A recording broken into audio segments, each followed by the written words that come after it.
Hey everyone, this is Andrew, and welcome back to another The Great Ace Attorney Chronicles.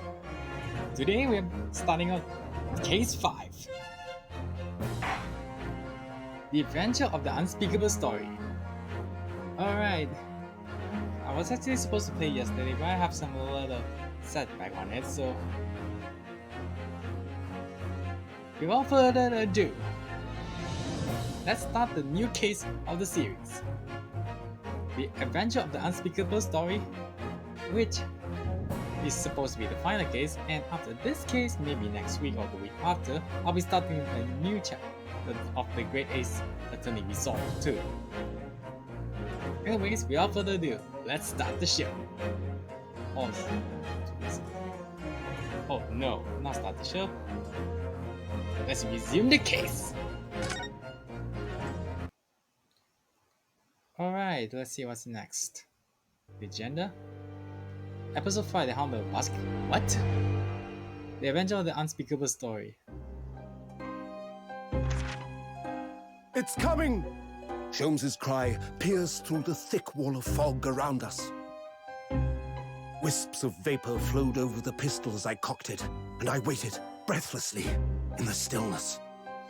The silence lasted for what seemed an eternity, until, at last, it appeared. From the shadows of the cloud, an enormous beast sprang out upon us. A hound it was, but not such a hound as any mortal has ever seen. Its eyes glowed with a smoldering glare. The whole of its ox-sized body was outlined in white-hot flames. Its rumbling pant and hideous howl, so terrified was I that I began to tremble with fear. "Look well, Wilson," Sholmes declared, gazing upon the mystical beast. "For this is the diabolical hound of the Baskervilles."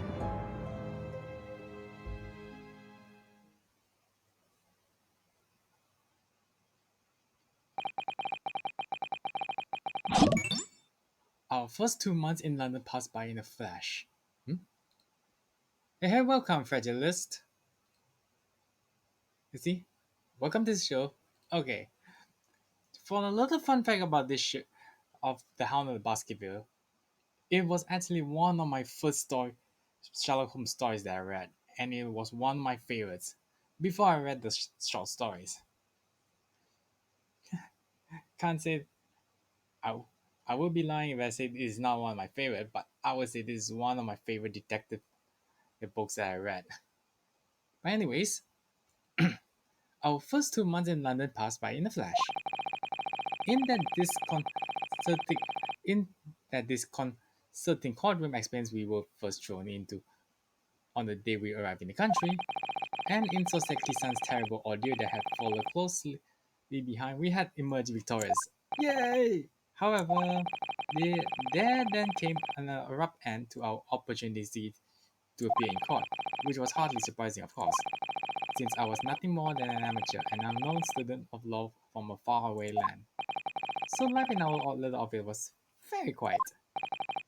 That is, until it was shattered one day by that fateful telegram. 15 April, 9:13 a.m. Naruhodo's Legal Consultancy.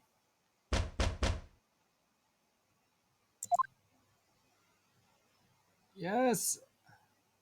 Isn't it? That morning, I was awoken by the unreserved knocking on the door by the telegram boy. After he'd gone, Susato-san's behavior became very obviously strange. Susato-san? Yes! Is it time to leave for court already? Oh, she's already obsessed on the clock. Let me see, which case was it today? I don't think I'm scheduled to defend anyone at the moment, am I? Oh, no, of course, not seen anything. But I think Iris said she would make us breakfast this morning. So shall we go down to Mr. Sholmes' suite? Yes! Iris makes the most delicious breakfast food. She does, doesn't she? And of course, one of very simple we can leave for caught in fighting fit form. Let's see. What case is it today? Here we go again. She seems a little obsessed with pot. Okay, before that, let's look around first. People, it's spring at last and the weather is warmer now. I love the smell of the fire and steam rising from the kettle. Oh, would you like something now, Hodo-san? Thank you, Susato-san, but I'm alright for now. With the green tea Susato Sun makes me from time to time and Iris's unique herbal infusions, this place is paradise for a true tea lover. Green tea is such a wonderful companion to British tea cakes, don't you think? Ah, yes, it is. Anyways, so let's look around. A shovel. That spade has been here since we started renting the place. Oh, that's not a spade now, Hodo-san. It's a shovel. No, shovels are for digging. That's for scooping up loose materials. It's a spade. No, spades are for digging. That's for scooping up loose material. It's a shovel. I don't want to dig a hole for myself, so let's leave. Are we really going to dig? Ah, my words.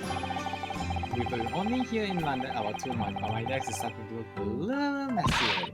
You could tidy it up once in a while. Susato-san, I always say, making a mess is a small sacrifice to pay for being able to further your studies, and time spending tidying up is time you can't devote to the same cause. Any time spent on the ridiculous arguments is time that you could be better spent on some simple housework. She wins, but I'm supposed to be the lawyer here.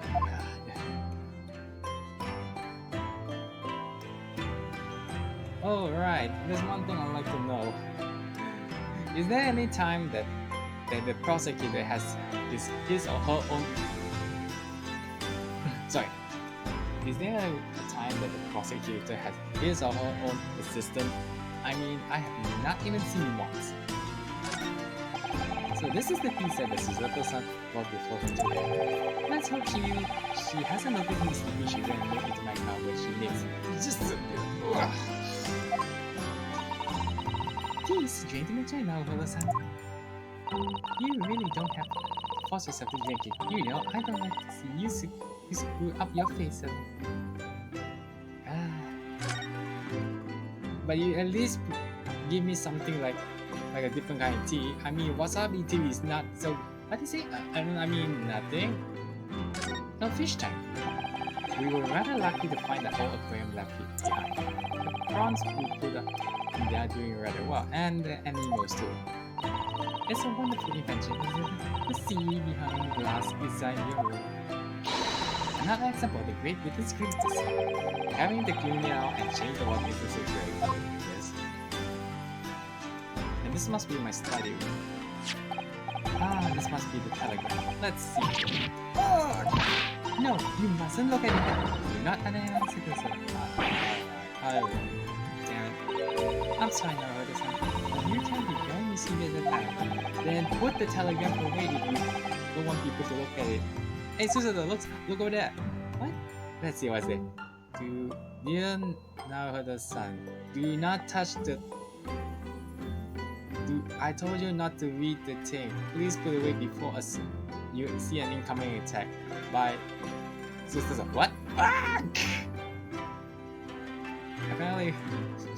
Okay. Anyways. Hey, I can present! Hey look, check my badge! Hey look, check my badge! It means a great deal to me, you know? That you've cherished his armband so and wear it each time you appear in court. Well, it's very important to me. It's what shows that I'm a lawyer, yeah. And whenever I wear it, it feels as though it gives me strength to cousin. I'm absolutely fine with it, especially when I'm at a critical point in the trial. But it's just the other day, I noticed you were wearing it when we went to visit the hospital. Sometimes I forgot to take it off. I mean, it's not like I'm showing up, randomly presenting. You say, hey guys, I'm a lawyer, yay! Anyway, okay, seriously, what's the telegram? So, what's it all about? The telegram was delivered this morning, I mean. Telegram? I don't know what you're talking about. Hello, I see the telegram over there. We've all got hot. Sorry, but you and I didn't get away with it. I didn't think I would. Actually, don't give it a moment's thought. It's nothing interesting, boring, in fact. It was just a boring old telegram. What do you want to just a little toss? 3 times now she's tried and failed to complete me. It was nothing. Oh well. I promised I'll tell you about it at some point. Alright, I understand. Okay, what happened to Saseki? Ah yeah, what happened to Saseki? I suppose Saseki-san will have arrived back in Japan by now, won't he? Yes, I should think so.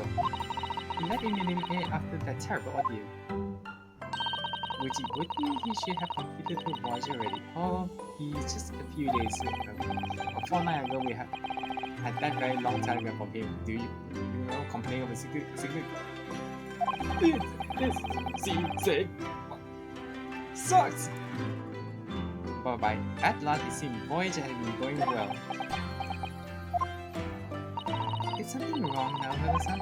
I was just wondering what might have become of Suzuki-san had he stayed in London at all. You mean as regards Lord Benzig's the Reaper? Yes, I can't help wondering if seasickness would have felt insignificant in the case. Ah yeah, the Reaper. What did they say? Did they say? That no one who stands in the dock can be saved from Reaper, right? Like the way that nightmarish car ended on the very day we arrived in London. God, he's burning in hell. Even 2 months on it, the cause of the dreadful fight is still a mystery. Yes, but at least Soseki-san is safely out of the country now. Presumably that means that the curse of Windibank can only take effect within the confines of the city of London. Perhaps, if that's the case, a little uncomfortable. I have a very sense of foreboding. If the legend says it's true to believe, it would mean he will assault Justice himself. Come to think of it, I wonder what he's up to in these past 2 months. Surely not running assault against the law acquainted defendants. No, I don't think so. Apparently, Lord Lindsay has been caught once since our last encounter. What? Seriously? Oh, seriously? Yes, this is so Saseki-san's job. He withdrew from judicial service again, it seems. Really? Just like before, when he wasn't seen at court at all for several years, so it's just been me who had faced him in his recent spate of trust. Just my look. We can't find the British Ouchie or any other person we can find. Come on. I wonder if love doesn't come into it. Sorry, what was that? No, nothing. Never mind. Alright. Alright. I'm nothing to examine. Can I present anybody? No. Alright, let's move down to the Shomsu, the home and the room and office of the world famous great detective and his young companion Iris. It seems people of all over the world have come to engage his consulting service. Alright, let's go down there.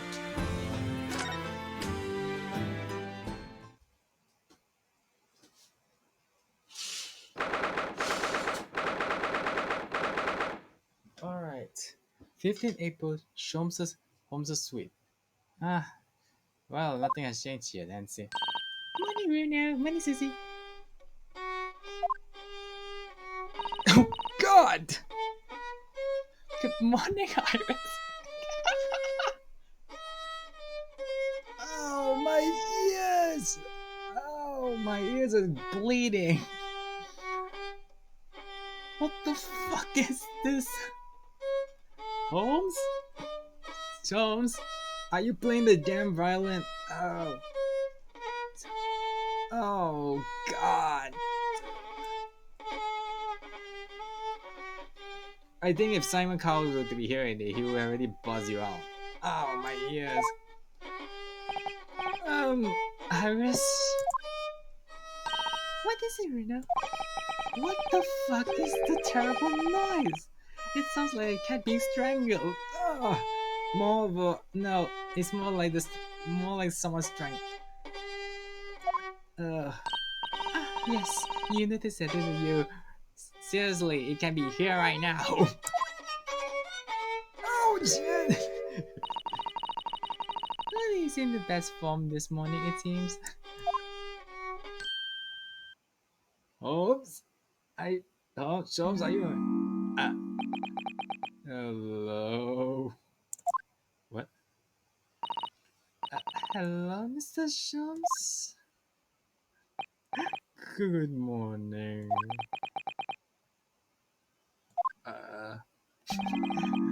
Oh, good morning to the die, perhaps. What? Had something happened, Mr. Sholmes? Did you lose... Did you miss the cocaines? You look miserable, and the way you were playing the violin before... Oh... I should get my earplugs, I just need to... My analytical mind is dead. Music is dead. The world is dead. Oh God, Lord. Damn this blank existence. That's all it is, my dear fellow. Nothing of consequences. I'm afraid I don't understand. Well, Iris, is it time we ate some dry toast and insipid coffee for me if it's not too much to rubble. A cat? Hey, it's Sosaki's cat! Meow! Oh look, it's about to hi!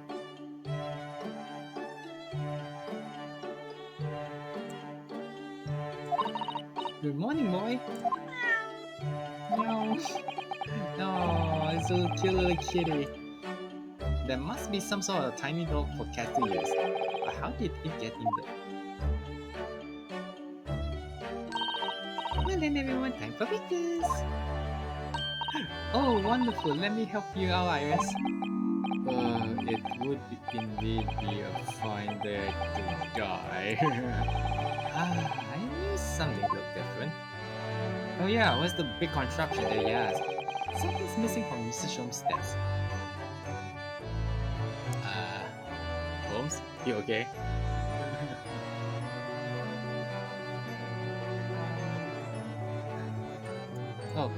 Oh, hey, it's random stuff play. Yeah, I'm just playing the Brigade certainly, and take care.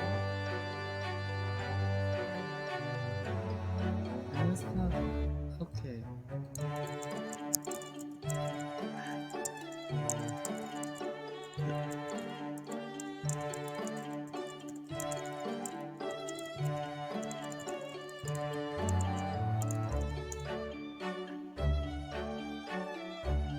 What's the time? Anyways, moving on. Oh God, this guy's violin play.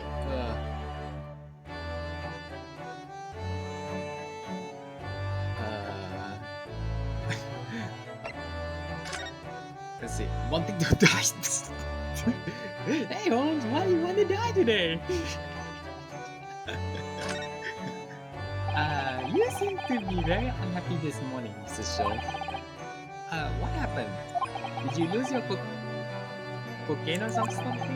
Your drugs? It used to be the case, This one, it sung like the dawn horse. It mellows on its tones would make flowers bloom. It would? But now, the muses are unamused with me. The goddess of the music had thrown me over. They say you suck, Holmes. I'm not gonna give any shit to you. Whatever do you mean, Mr. Sholmes? 4 hours I have bowed, 4 days even. Through the night I have endeavored to not ever. That's all my tone it lost. That brilliant, clear, unwavering tone. gone forever. No more reciter of unbridled emotions. Oh. Well, you haven't been practicing much lately, haven't you, Hurley?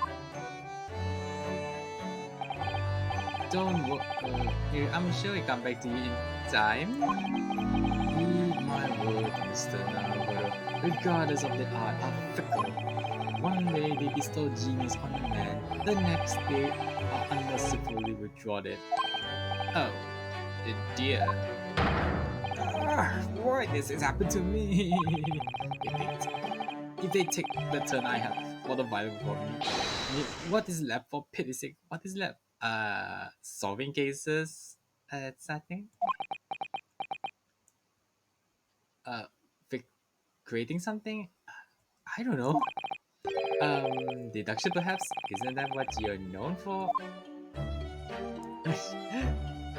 The missing machine. Mr. Sholmes, I don't like the pry, but your desk looks rather empty today. Mrs. Soto, your observation skill do you credit.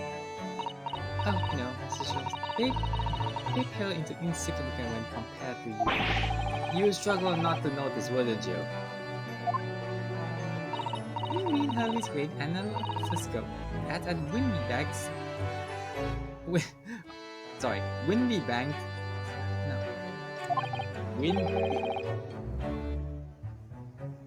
Sorry, it's a Windibank. No, Windibank. The pawnbrokey. Oh, pawnbroker. I thought it said pawn. Yeah, it said pawnbroker. I thought it's with pawnbroker. Windibank. Wine in bank. In bank. What?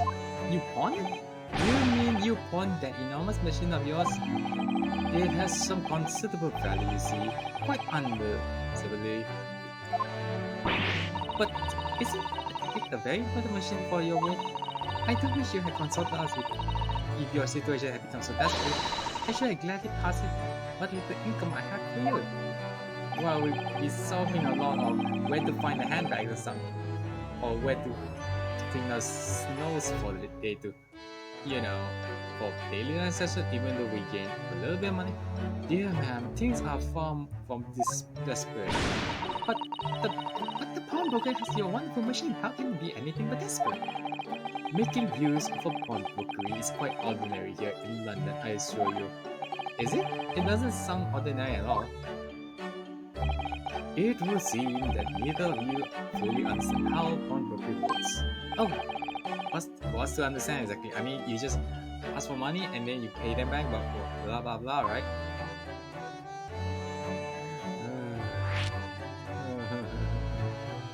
How pawnbrokery works? What do you mean when you say we didn't fully understand how pawnbrokery works? To the people of London, pawnbrokeries are akin to banks. Banks? On Mondays, merchants relinquish their finest jackets and traveling to their pawnbroker of choice. With the money they receive in return, they are able to trade happily through the week. And on Saturdays they go selling their things using money they earn. I have no idea, this has been a fascinating lesson class. Everyone does it, you see, especially people in inner London. And should they have money to spare, they would purchase another fine jacket. Not to wear, obviously, but to pawn, should the need arise. Oh, how ingenious! So whenever we have something to get, in the way we live it at Windibank, you see. A pawnbroker can be thought of as an extremely secure vault. Who would have thought that even pawnbrokers are different here in Great Britain? Of course, you have to watch her with. Sometimes he pawn things he really shouldn't. Don't you, Hurley?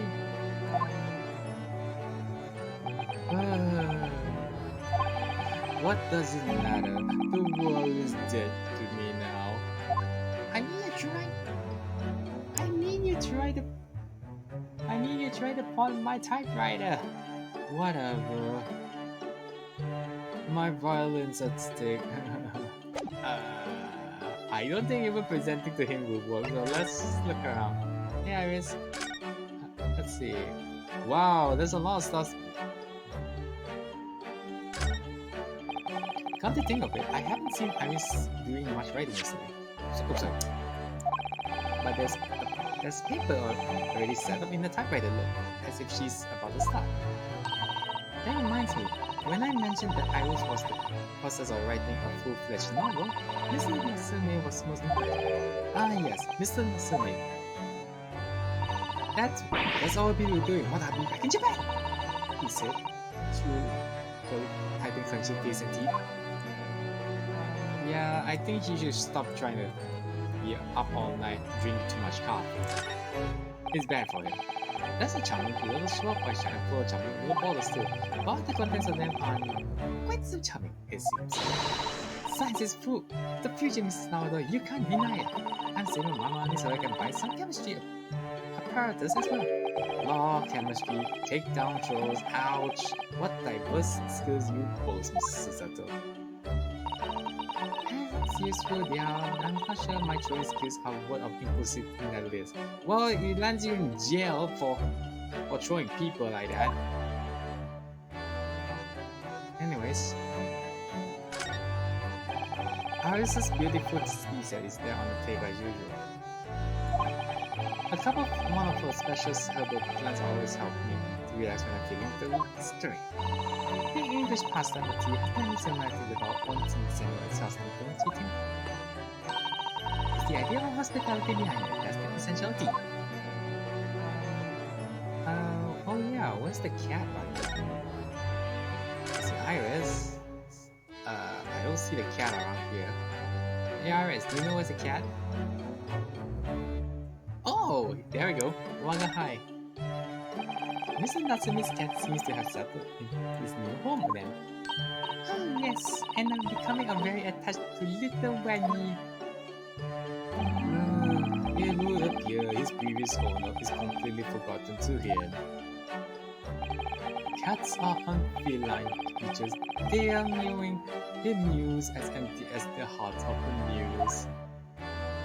Oh, so cute. If Mr. Natsume has no idea to why he back to Japan, I wonder why he kept him in the first place. I expect he would have taken him if he could. But unfortunately, the rules and regulations in the ship says no pets allowed. Oh yeah, there we go. But pets are strictly forbidden on board steamships in our experience. And for good reason, terrible things can happen if rules of passage are not obeyed. Yeah, that's true. Well, I don't mind, because why he's so adorable. Oh, so cute. Yeah, he really is. Oh yes, what about the door? I don't remember seeing a tiny thing in the main door before. Where did I come from? Oh, you notice, you're observant, you know? Look, I use this. It's my latest invention. What is that? I call it the cat flapper mat. Gosh, a machine for making doors just for cats? That's right, I can make a cat flap for a furry friend like Waggy in seconds. And it can do it in any door at all, no matter what it's made of. It's very powerful, you see. Would it have been quicker to just make the cat flap, rather than making a machine to make the cat flap? Well, yes, Millie. Oh, yes, Millie. But now I can make cat flaps anywhere I like. Oh, I think it's wonderful. You must make one of us for the door in our office upstairs, Iris. She really knows how to come up with unconventional inventions, this girl.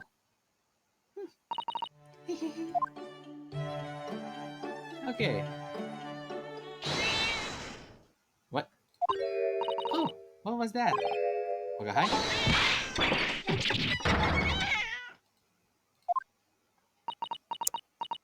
What the hell? What was that? Oh no! Your eyes tangled up in your violin! I think He thinks it's a toy. No! What's he doing to it? Oh dear, this is John's precious violin. Yeah, why should I care? Why should I care? What? I shouldn't be surprised. If the cat is more accomplished musician than I now. Fuck my life. Mr. Jones is really in the poor spirit, isn't he? You could throw him a few times if you want. But anyways, I'll put it back where he lives. Shall I tell him? All of the cat's reach is possible. Maybe we should assess the damage.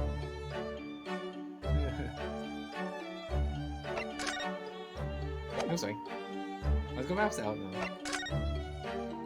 Can I talk to you anymore? Nope. Okay. Okay, so this is a violin. Ah, yes, the letters D and I inscribed on the wall in bullet holes. Isn't that the initial of the queen or something? Is it the legacy in the flesh? I mean, but in the stories, it was so inspired. I remember is it the Bohemian story or something. I fight 100 hours into my own war at home to make character of for Sue or Susato, you know. But perhaps there are some things the great detective does that you don't need to copy. I mean, your father is going to say, stop it!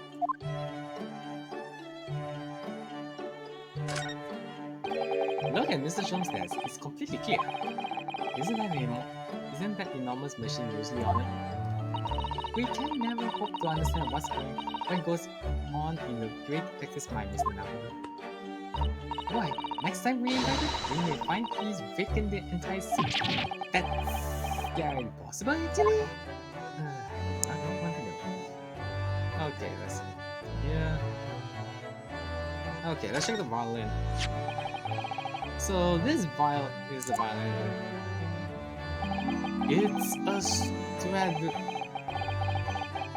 It's a Stradivarius, one of the finest violins in the world, made by the renowned Italian luthier Antonio Stradivari.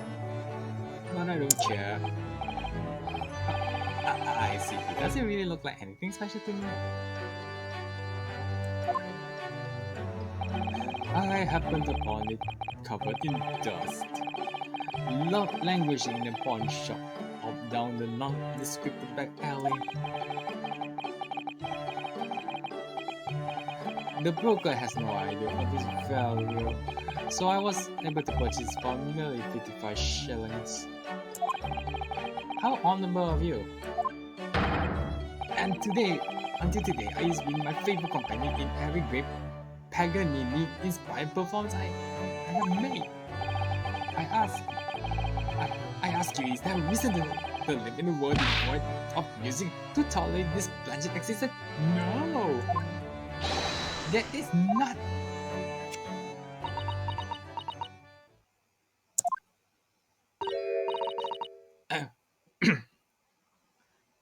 Mr. Jones? What, dear madam, what? My thoughts are preoccupied with fancies of releasing from this dull routine. Sorry. Well, it's about the violin. It looks very different from normal, don't you think?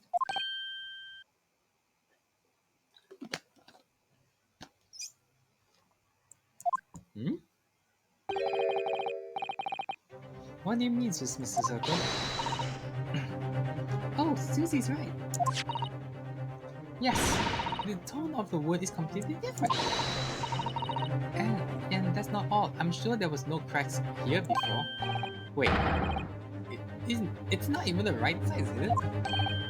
What's this? Let me see.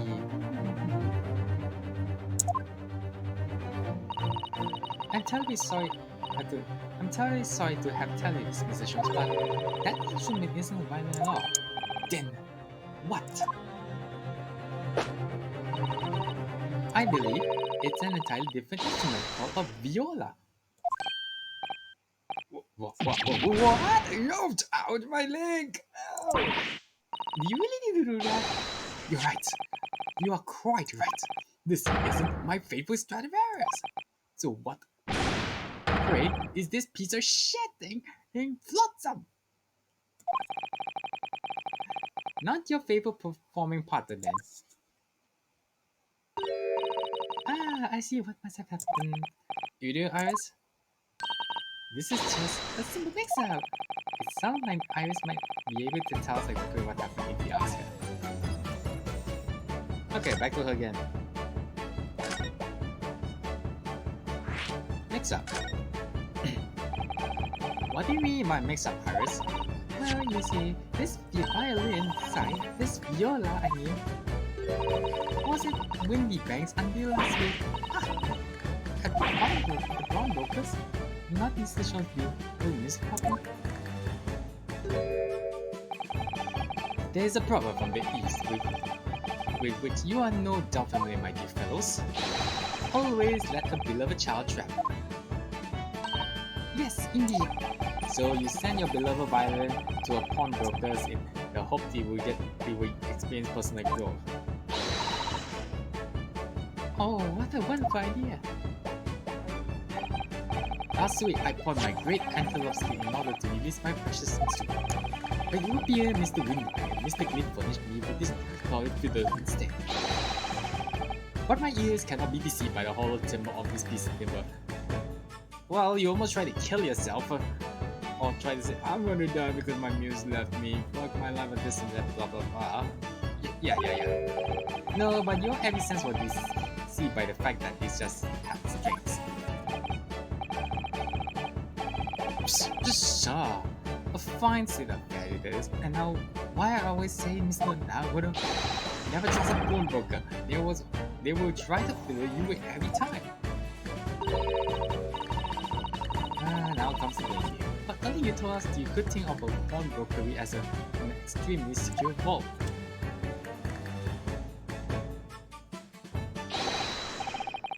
In any case, come Mr. Knob, the dilly-dallying will get you nowhere. Sorry? Crunching your toes with the bacon aspect, freshening your coffee with so obscurely. Are you're not a little embarrassed by your own conduct, considering the urgency with which we are faced?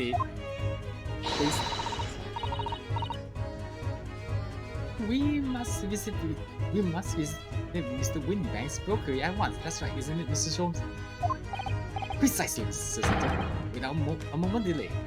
Well, after our breakfast, of course. But I haven't finished my bacon and eggs. Can you just let me finish my stuff? She gave me seconds.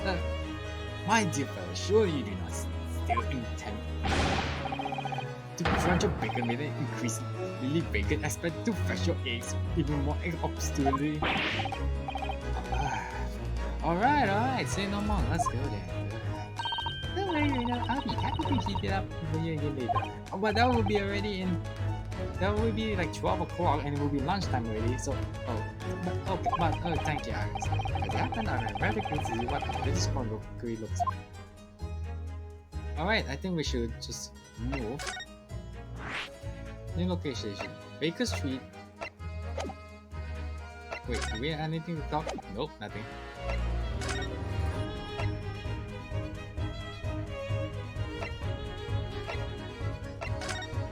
Okay, let's see what's this say. Windibank's Pawnbrokey. 15 April, Windibank's Pawnbrokey. Wait, it didn't show the time this time, so what's up with that? Okay, just 1 second. 1 second.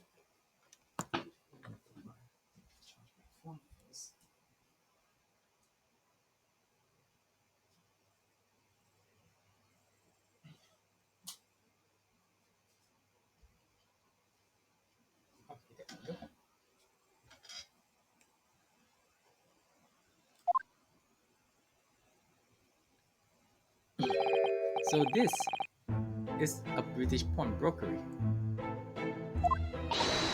Oh my, there are all sorts of tools and contraptions in here that I never laid eyes on. Ah, Sister Listen, and that spark wonders in your eyes. You can't wait to scour the shops, can't you? I get the impression you enjoy places like this.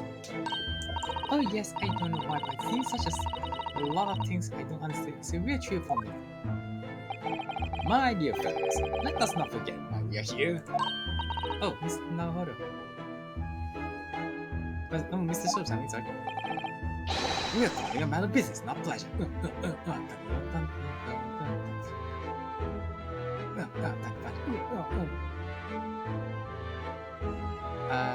Wait. And clearly Mr. Sean's mean business too, judging from the spark of his fury in his eyes.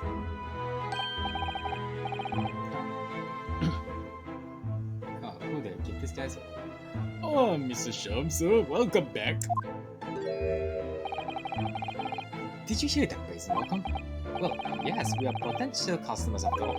We are disgruntled customers, and Mr. Naruhodo, and this time to inform Mr. Windibank of our ear. Come, the fight is afoot. You mean the game's afoot? Okay, so this guy is Windibank. Hey sir, do you want this? Well, before that, hey sir, what do you do? Mr. Windibank, about this? Let me see. I give you 2 points for that. No, I don't want to part it. Alright. Let's talk to this. Okay, here's what's the one. Naturally, you will recall this, which I retrieved from you some days ago. Yes. This second-rate fiddle is not my favorite instrument, Mr. Windibank. The color of the wood is different. It had holes in it. It's not even the same size. A wonderful summary of our observations, Mr. Sholmes. Wait, first. Okay. I'm so sorry. Very sorry, sir. I'm utterly forgivable of me as an inexcusable mistake for a pawnbroker. There is only one way to make amends. What? Wait, get back here! Wait, what? Whoa! Put it down! Whoa, put it down! Whoa, put it down! Dude!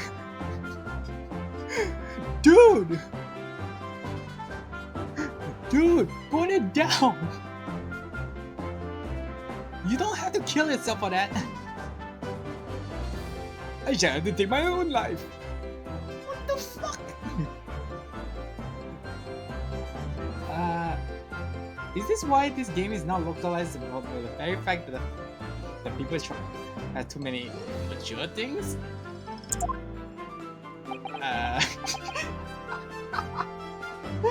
So, this guy means business. So, are you sure you want to find someone who wants to kill himself?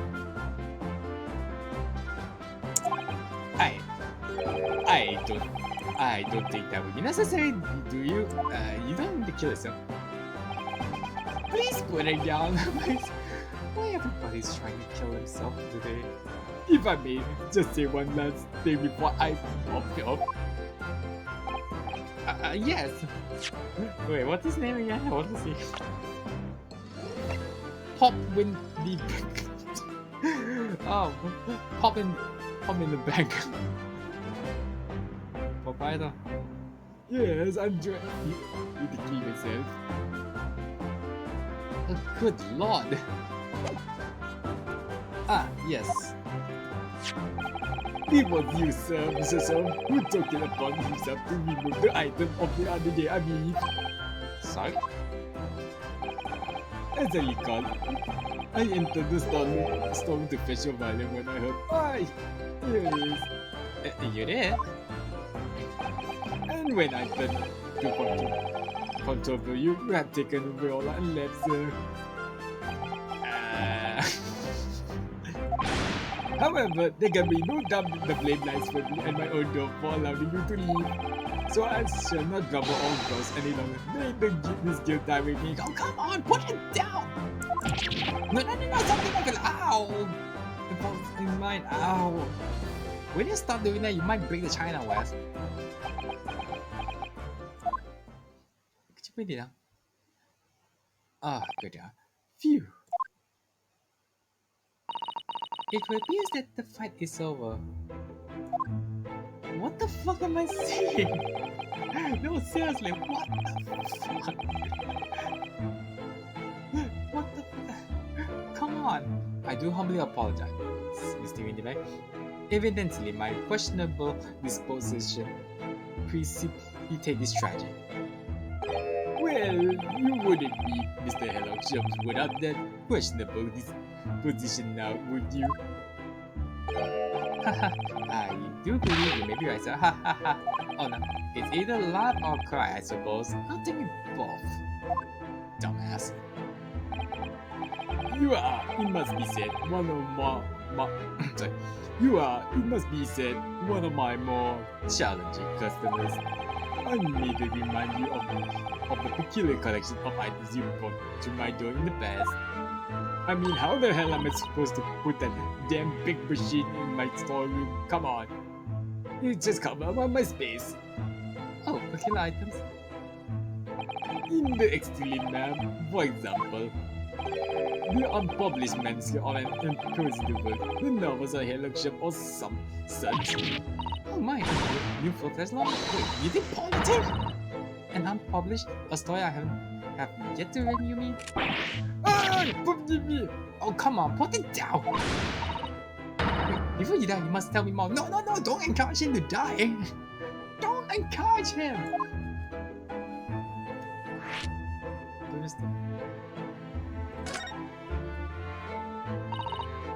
I must know everything. Tell me everything. Wow, Susan the Sun is really fire now. Is there really an unpublished story under this very moon? Well, one day the gentleman here brought one day the gentleman here brought in an old metal chest, you see. I should like to untrust you. Do you care for a while, Mr. Windibank? For a chest like that? One ceiling, sir, not a furthermore. It holds something of very great value indeed. The latest manuscript, recounting the adventures of one Mr. Hellock Jones. Ah, great, it must be. Don't tell me it must be the one in the Soseki case. I beg your pardon. A manuscript? You wish to deposit a manuscript? Indeed I do, for am I confident it will be quite secure. And that was that. And such, Mr. Soam's latest tale of underworldly mystery lies down in my storeroom. Mr. Soam, is that true? Did Iris even approve this? Do I think that someone doesn't want to talk about this? I continue to pay your fee, do I not? Then kindly continue to store my belongings here. Yes, of course, sir. You're saving some of me, I'll show you all my life. This is all very strange. A pawnbroker who tried to kill himself. Huh. Right. I wonder, could I ask you something? A gentleman from the east, I see. Yes, the same, sir. I suppose I could offer you 6 pence for that. Without wishing to offend, the tone is somewhat dull. I'm sorry? Aha, but for your splendor, diamond, 5 guineas no less. Yeah! The color, exquisite, the design is so instant as artistry and it's fine, I say. Oh my, 5 guineas, you say? How interesting. Why do I feel as though I've suffered some sort of defeat here? Actually, I was hoping you can answer about your business here. I heard that it said a pawnbroker are used rather like banks in here. Yes, sir, indeed. Many of my customers utilize the establishment as you described. I replace the items and offer them a both tin head load and 2 months of secure storage. If and in any time they repay the original sum to me plus the agreed interest, their items are happily returned. Ah, so let's say it's $10 like that. That means you get about like $12. You have to pay them $12, something like that. But what happens if they don't pay the money? Then the items are offered for sale in my shop, as you can see on the shelf behind. So you never sell the items before the 2 months has passed, huh? That's right, ma'am, that's right. Which means some considerable responsibilities rest on my shoulder. Should the customer's belongs be lost, the only compensation is for me to end it all. Goodbye, life. That's very idea, Mr. Windibank, is an absurdity. Yeah, no kidding. Did you ever meet a pawnbroker who say, I'm trying to kill myself for losing the stuff or something like that? One should never talk of one's demise so casually. Say the man who was telling us all it was a good day to die only this morning. But seriously, why does so many people trying to kill themselves? God. And let's not forget that I have already helped you take measures to ensuring that such a tragedy never occurs. Oh, what sort of measures? I engineered a simple device which Mr. Windibank has installed here in his shop. I call it red-handed recorder. It is not so Mr. Windibank. Wait, it's not related to the red-headed leak thing? Okay, if you guys are wondering, Red-Headed Leak is one of my favorite short stories that I read. I'll get to that in some point because somebody told me that not to spoil it here, but moving on, sorry. I mean, this guy looks red-headed, but never mind, moving on. Sorry. What's the seaside about? Red-handed recorder. What on earth is a red-handed recorder? Use your eyes, my dear fellow. They are just just below the ceiling. I don't see. I can see what it appears to be a camera attached to some sort of timing device. Very astute. It is indeed a camera furnished with some 100 pieces of cellular film, and every 10 minutes besides, this camera automatically records the appearance of the shop. Here I have an example I can show you.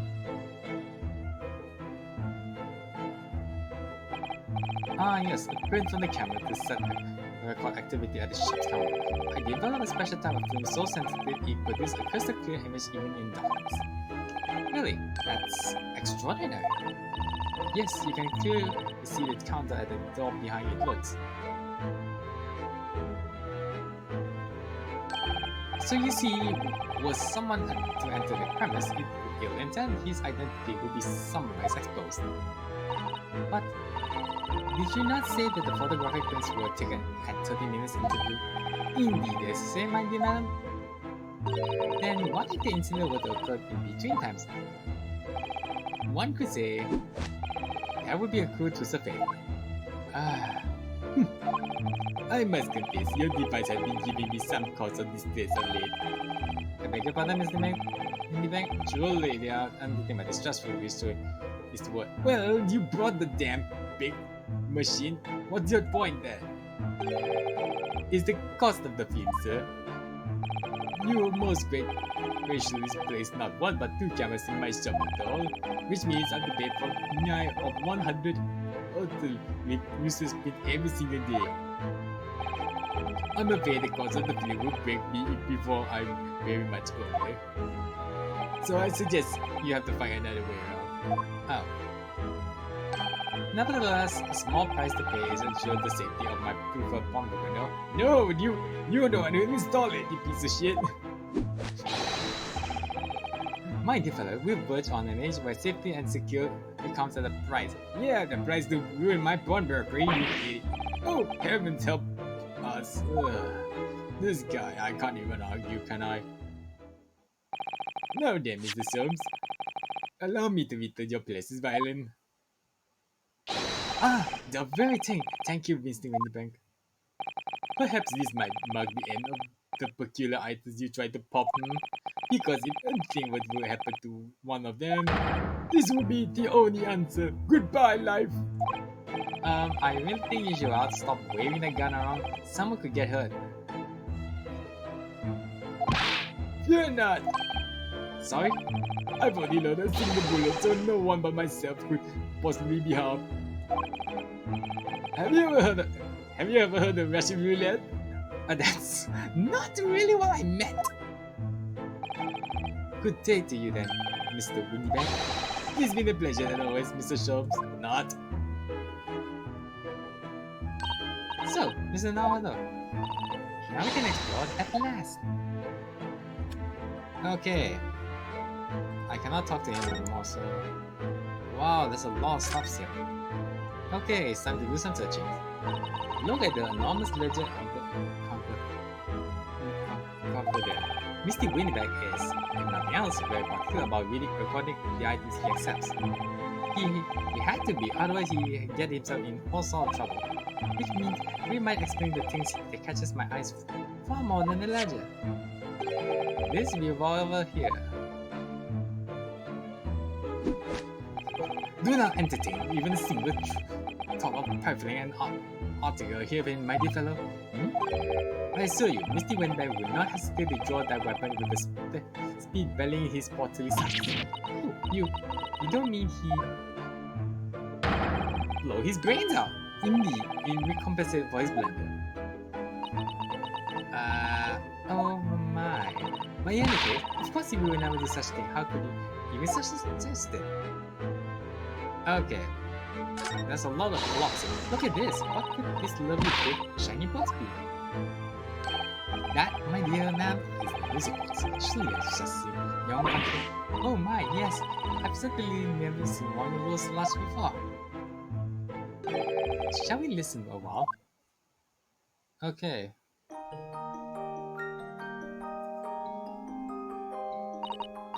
Ah, what a sublime sound. It's like the music of angels. I never hear anything like it before in my life. This particular specimen is one of the larger variety commonly found in public houses and restaurants. There is a metal disc inside on which the notes to be played are recorded. Simply by replacing the disc with another any music you would care to imagine can be played. My goodness, what a simply delightful machine. Indeed, through their popularity, has waned recently with the development of the gramophone, of course. Science and technology advance at such an overwhelming pace. Okay, let's look at giant whale pots. What an assortment of things there are on these shelves here. Crockery, footwear, clocks, and watches. Almost everything you can imagine. Those are forfeited items offered for sale by the pawnbroker. What does that really mean though? When you pawn or colloquially pop an item, the broker loads you money against its worth. He stores the item for an every period of time, after which the loan must be repaid. If not, he is free to display in his shop for sale at the price of his using. Well, you better hopefully hope that you paid off for that. The piece of junk, big junk you asked me to put in that storeroom. The whatever analytical thing you call it. If it's in 2 months, I have to toss it away instead. What? No! So pay up next. Oh, please pay up. Fine. Oh yes, now you're paying. I noticed a little price tags on the level. Of course, simply by paying the agreed interest of the loan, one can extend the period of safekeeping. So you may pawn that black garb of your swivel fear, my dear fellow. My treasure and university of it. No, never. It embodies my student spirit. Besides, the guy just now said it just costs about 5 shilling, while her might cost about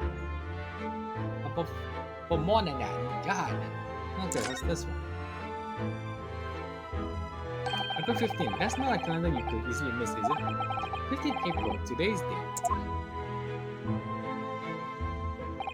Yes, well, not for sale, I must point out.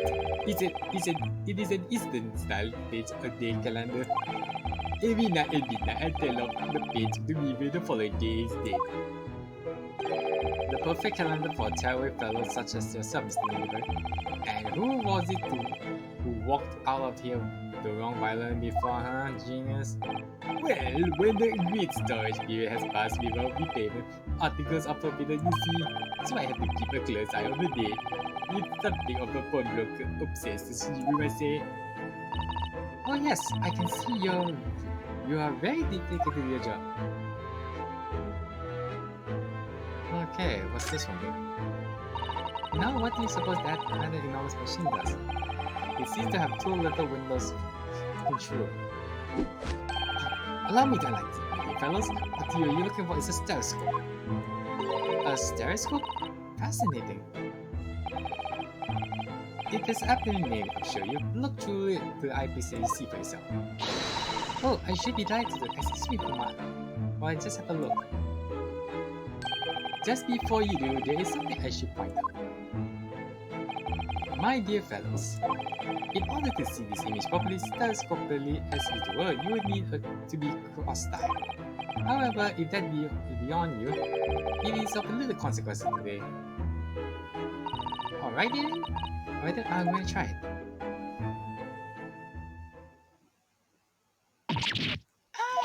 Mr. Naruto, you must see at once! Oh, alright then. So I need to be cross-eyed, but I'm trying to look at my own nose. Hey, it's juror number 2! What the? Hey, I remember this guy. Yeah, this juror number 2. I don't believe it. It's just a photograph frame, but it seems you could reach out, touch it. Yes, it sends a deep accent. The sense of depth is not really easy enough. Stereoscopes are one of London's many facts. They are often found in the little stores in the park. People queue for hours to see them. Why are people meddling with such black magic? What? This is no magic, my dear madam. It is, well, far too complicated to explain at present. Yeah, we shall save this as for another day. Oh, poopy. Okay. Where's Sherlock's? Is there anything I can do now? Okay, this one. Look at this. Whatever could this be used for? I have no idea. Ah. There's a small catch just here. Look. We're going to open it, aren't we? Oh my, that's amazing. It's some sort of spring-loaded mechanism, which will never manage to put it back the way it is once before. What are you two doing? What? Oh, us? Nothing. No, nothing at all. We didn't break anything. Whatever this device, it seems to have a pair of little windows to look through. I feel as though I see something rather similar to this elsewhere. Ah, it must be that. What? Only tuppence for it? They ain't fair, you know it. Oh wait, what? The article is barely worth a penny beast. I can afford though. Wait, what do you mean? Sounds like there's an argument between by the counter. Come on, the counter, right? Have you ever had a proper butcher at it? I'd seen it all to see younger. Oh, it's Lestrade! Where's the little girl? Yeah, it's Lestrade. Wait, don't we I'm sure I recognize her. Oh yes! Oh yes! It's the young lady from Mr. McGilden's the 2 months ago. Yeah, the urchin who tried to nearly shot me. Her name is Regina Lestrade. She's a chancer. And a crest not large carrot. Relieving people of their purses. Well, what company calls a pickpocket? Yay! Oh, I still remember the green smoke. Gordon Bennett, you nuts! Gordon Bennett. You better hope you don't say that famous chef's name. This is going to be copyright strike. Wait, Hello, Miss Lisa. I hope you've been well. Holy shit. Wait, did she not confiscate a gun from you? Eh? What? You remember me then, don't you? Well, I remember being completely surrounded by smoke, that's for sure. You shot me with green smoke. So, what are your lots doing there? Down and out like the rest of us, nothing to eat. Come to pop the black pieces, sorry, coat at ya. What is it about a humor that makes everyone comment on? God, leave me alone! Good day, unless I'm not mistaken. You will be the young people, okay, who stole our experimental smoke grenade launcher. The one that you're holding right now. Mr. Jones, oh shit. So, you have something of value to pawn, do you? Allow me to see the article and I shall negotiate with Mr. Windibank on your behalf. Only other one. I don't need your no help from some sucker bee. It's not my business. Go on, I'll make trouble for you. As you wish, Mr. Lestrade, I'll be happy to remove myself from your presence. He's really done. He's gone. I'm sorry, but as I said, there's really no room for negotiation here. What is the thing he had in his hand? Some kind of metal disc? And you, go on, leave me alone. No, Miss Lisa, just pretending we aren't here. We shall be offended in the slightest. Yeah, the little urchin. Just pray that the urchin doesn't shoot me again. Susato-san can really stand her ground when she wants to. Whatever.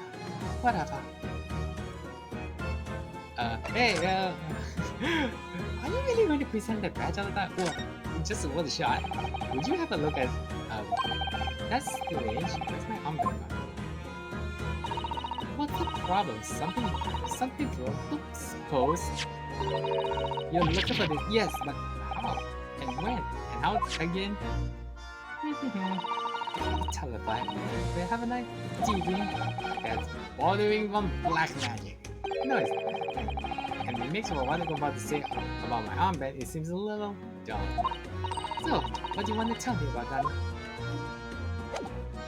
Well, okay. Well, pawnbroker's customer then. Somehow, I didn't really think you were sort of the person to use the pawnbroker, Mr. Lestrade. Huh, well, yeah, well I am. I'm a Londoner just like everyone else. That's a problem, is it? No, not at all. It's just that, well... Oh, I get it. I know what you're taking.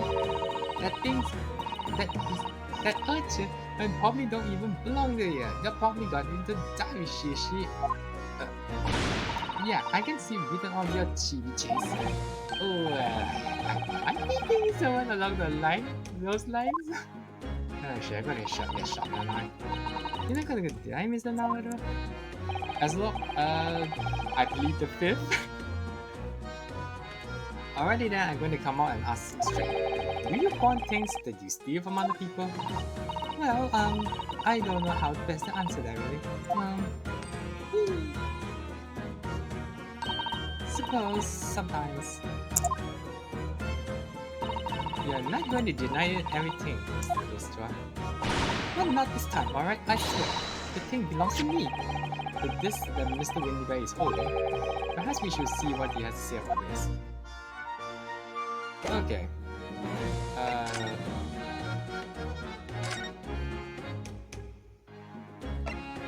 Okay, what's this thing about? Mr. Windibank, what exactly is this method that Mr. Lestrade has got? He seems to have hundreds of tiny glitter bombs on his surface. Can I see it? Yeah, this is the music. This is for use inside a music box. In the music box? What? You don't even know what the music box is? You Easterners lot into savvy, eh?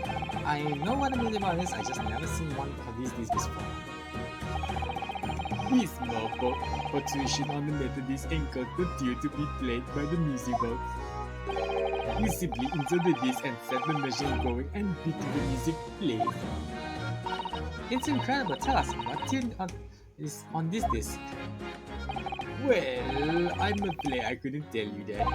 There are so many different types of music box you see. Latest German, Swiss. I have no way of knowing which particular machine this was made for. Ah, I see. And what? And that's it in a nutshell. I wouldn't have any customers for an item like this even if the young lady forfeited it. Really, I'm already offering more than I should at a penny. That's a pack of lies. You told me you saw it. Wait, who? He? Who? Are you talking to DC Nicola? Never mind. It's just game life. That's all. This word good money. I know. Whatever. Well, I can't go very higher. Well, then you have to try your luck at another pawnbroker, don't you? Huh?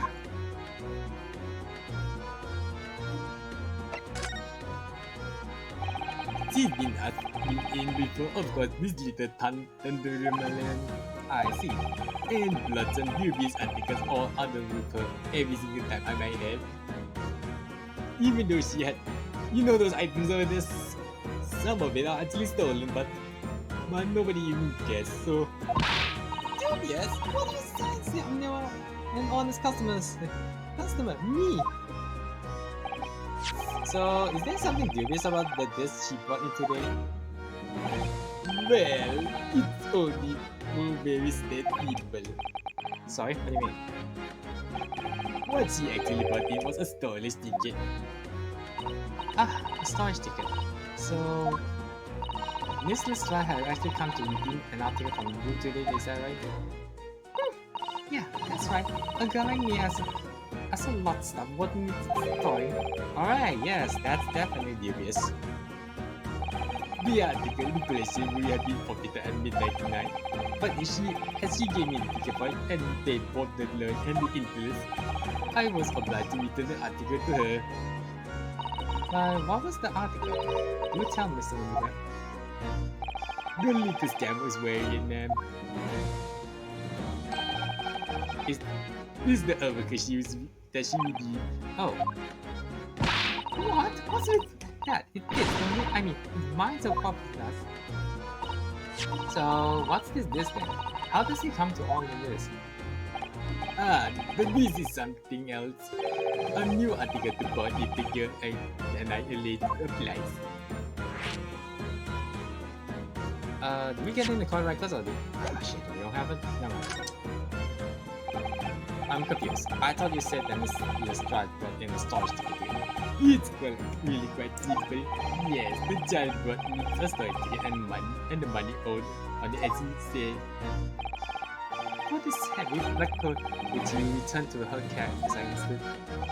That is right, yes, and rather unsurprisingly, as soon as the little ragamuff put that thing on, she went rifling to the pockets. Oh, you mean... Hey, it's what? Don't you know it's worth to stare at the lady? You wanna die with my gun? Ah, I see, so it came from the pocket. The pocket did it. You know, I think someone should put a fan art where Gina Lustra is wearing Susato's kimono, but that's just me. If you mean this, then yes, exactly, Nevin. And she merely tried to pawn it. For quite a high price as well. This is all rather suspicious, I think. Give it up already. I was trying to pawn something like anyone else would.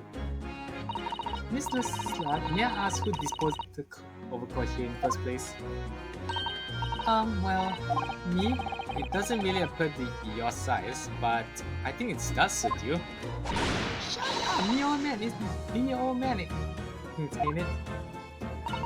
Is it, Miss Slut? Yes, they definitely are rather suspicious. Yeah. Well, it does suit her, so I don't think there's any issue. Out of my way, please. Wait, who the hell are you? Who is this picture postcard English gentleman? This guy reminds me of the older version. No, the younger version of what's this? Yoshikage Kira from JoJo. What gentleman? I don't know. Good day to you, ladies, gentlemen. What's your problem, eh? There's no problem as long as you remove yourself. I'll discuss with the proprietor. And if you intend to make a problem of it, I shall see you outside, little girl, for the hiding you deserve. Look, ain't it obvious I ain't done talking with him yet? If you think you're such a gent, you should know how to wait in line. Well, you are imputed a little brat, aren't you? As well as a pickpocket. Eh? Who are you? How do you know who I am? The question is, how do you not know who I am? You haven't even the courtesy to remember the face of your victims, you see. What? You mean from you? Broker? Yes, sir. I believe this filthy pickpocket thief has just redeemed an article from you, no? Yes. The article in question belongs to me. I demand it to be returned. Oh my. Oh, it's okay. So you did. Yeah. No, that's a lie. What are you crying for? But I do not know who to believe now. Give me back the I overgot you rascal. Well, I need to say. Yeah. Any music box this. Dude. I know you're a gentleman, but do you really need to do that JoJo pose? Come on. No, I can't have it. You just can't. It's me, old man. It was, now it's mine. Oh my goodness, Mr. Naruto. This is a very awkward situation. Yes. I think perhaps we should hear both sides of the story in a little more detail. Even though I'm going to miss breakfast out of this. Okay, let's ask this guy first. Picture postcard gentleman. Okay, who the hell are you? Excuse me, bud. Who are you? One would expect the inquirer to introduce himself first. True, clearly you are not British, so perhaps our ways are foreign to you. Oh, sorry, yes. We're from Nepal, Japan. We're studying. My name is Inosuke Naruto Ryunosuke Naruto. Oh, yes, Japan. I heard the talk of the place. Yeah. Its inhabitant lives on some fiery brown-colored soup, dressed up with the exotic spices. Oh yeah. What the fuck is this thing? You might thinking of somewhere else. And what was the theoretical gesticulation about? I mean, what are you even trying to pull? Perhaps. Anyways, if you are the gentleman, sir, you offer your own name first before inquiring after the name of your purpose. Yes. I'm Ryunosuke Naruto. I'm a lawyer. Well, a student of law, clearly. My name is Sister Mikotoba. I am Mr. Naruto's assistant. I see. My name is Benedict. Yes, Igor Benedict. Sounds delicious. A chant. He's so refined in how he holds himself is how he speaks, but the name is deliciously suspicious. Now to the matter at hand. Yeah! My overcoat returned and wants to someone with the style to carry off. What the fuck am I looking at? Yeah. How many poses are you doing for that? Is he a dancer or is he doing? Is he a JoJo? Is he a JoJo dancer? Every movie he makes, every break he takes, I can't stop watching it. Ew, I hope he does it soon. I know how you feel, but get used to JoJo. Okay. A gentleman's accusation. Miss Lestrade, what is the gentleman saying? What do you think? It's all lies saying it. Obviously, I swear on my life, they never lay eyes on that dummy before. Let's see it now, you little ragamuff. You stole it, didn't you? That ticket you brought in here just now. No, I swear to God. It was barely an hour ago. I was walking along the street, minding my own business. when this little gutterling ran into me. I knew at once what happened. I'm being robbed again. Fuck. Though I mind myself those wretched pickpockets. Yet again? Oh yes, as you can see, I am a man of impeccable style. Like me and my JoJo's dancing. How do you like it? That's not why we... Anyways, this isn't the first time I've been targeted by these backscrum scoundrels. Oh, yeah. Now then, relinquish my overcoat.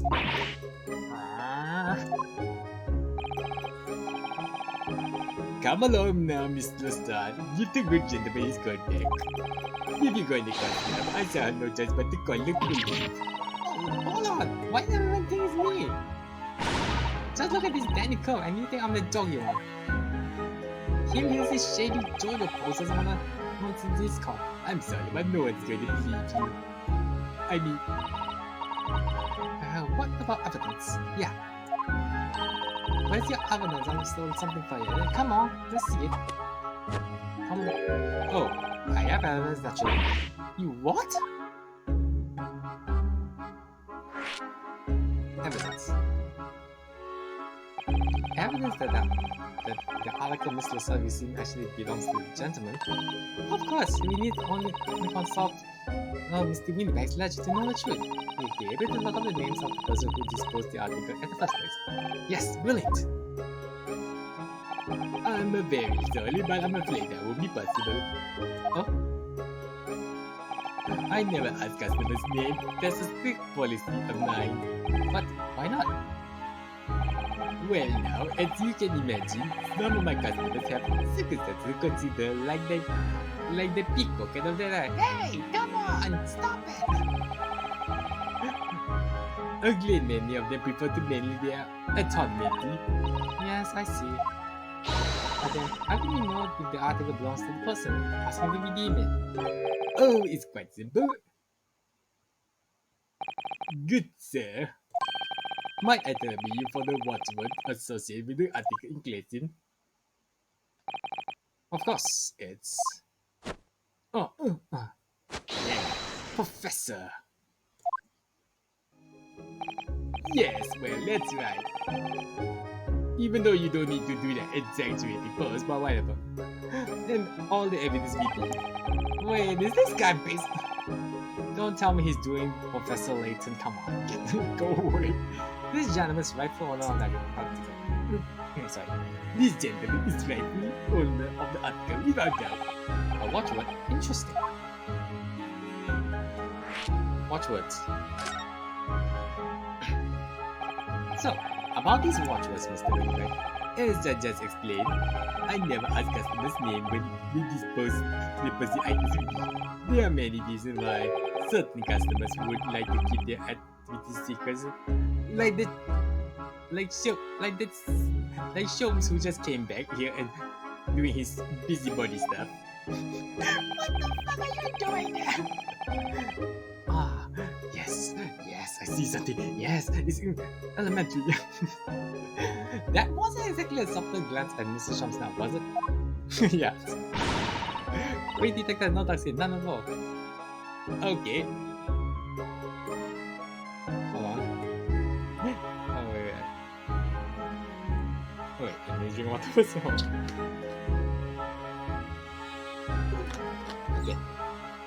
None at all.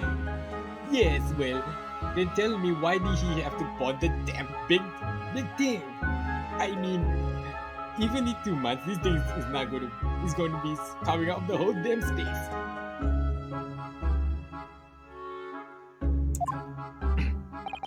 Yes, well, anyways, that's why I always ask for a watchword whenever I accept a new article. In many ways, it's like the secret combination of numbers used to unlock a vault. The date of deposit, a description, and the watchword uniquely item each item. And of course, I give them a stylish ticket to the customer.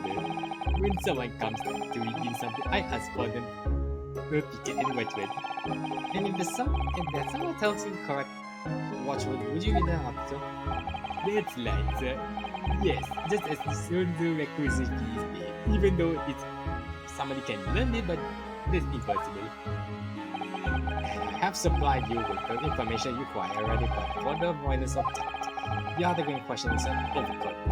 Deposited 2 months ago on 15 February.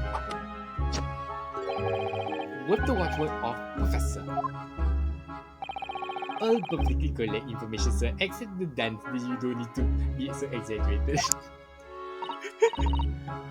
But how? How? Really, this is beyond joke now. There is no further room or doubt. Could you just keep it there?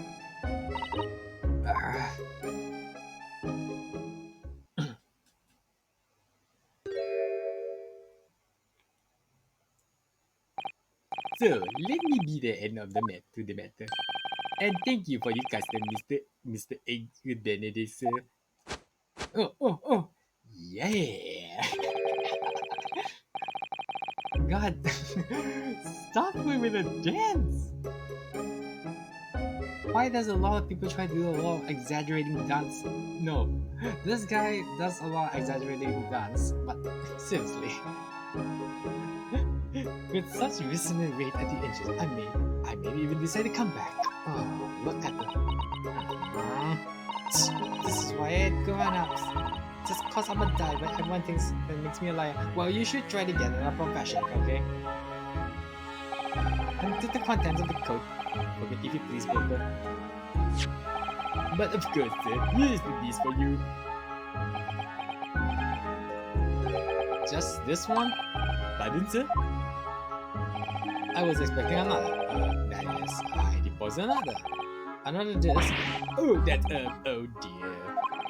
I regret to inform you, sir, that what was this the possible name was merely the overcoat. The disc will happen to be one of the focus, but I was completely unaware of it until now. So, Gutling, you're hiding a more than one right in mine, aren't you? Since where? I don't know nothing about it. Very well. Oh. Then I shall bid you farewell. Say goodbye to style. Yeah! Wait a minute, that disc. It's mine. What are you doing? You little tramp. You've drawn blood, you filthy animal. Oh my. Yes, there's blood on this. It's because of all the sharp little bumps. The man must have scratched his finger on them. I found this, alright? I blasted me, old man. So you are not having it. Oh, you take it. Yeah, thanks. If I hang it on to you, they have it on me again. So you keep on. This was why is this so important to her? Let me see, boss. You there in the black library. Wait, let me see what's inside this. Okay, so we have some blood here. Look at that all the bottom of this. They're so tiny. Yes, the crust should have called pens and pluck the teeth in the common. And just on the edge, there's a small amount of blood. Yes, the blood of mysteries. This Egg Benedict bit. Mr. Egg Benedict. When Mr. Lestrade tried to grab this from me, the pin scratches his finger, it seems.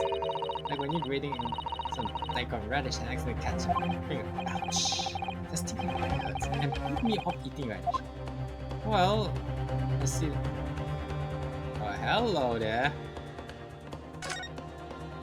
Mr. McGilder, yeah, is this guys. Oh, there's a list crap of stuck on the riverside of the desert. And scribbled the word talk too. It looks like somebody's name. For Mr. McGilder. McGilder? It could be. But reality is Mr. Arnold. A name I shall not forget as long as I live. But why? Why is his name on this? The music boss. This information has been updated and correct. Okay. Are you done checking it? You there in the blank blank. Hand this over to me at once, please. No! Don't! He's lying! Grown-ups are all liars! What I should do? How am I going to resolve this?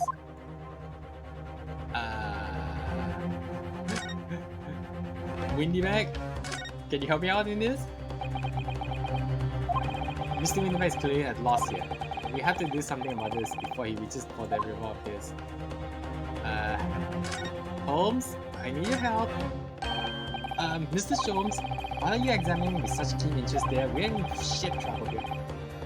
As you enjoy a bar of caramel, I see.